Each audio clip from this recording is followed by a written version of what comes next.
Rusia semakin menggencarkan serangan militernya ke Ukraina, seperti rekaman yang ramai beredar di Telegram pada Rabu 9 November 2022. Angkatan bersenjata Rusia tampak mengerahkan penyembur api TOS-1A untuk menggempur posisi tentara Ukraina.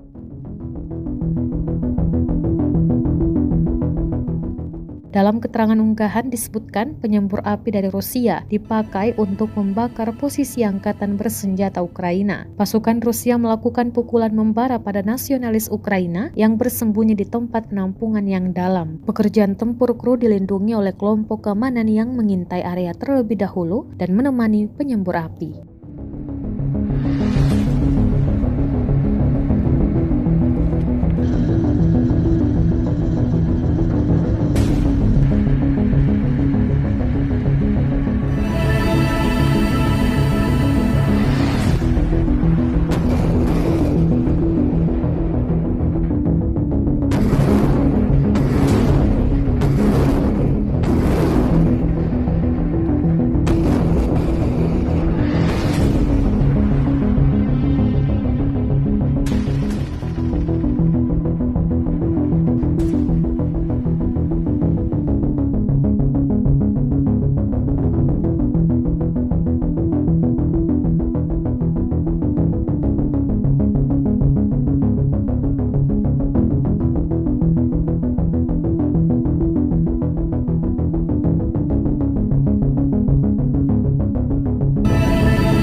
Terima kasih sudah nonton.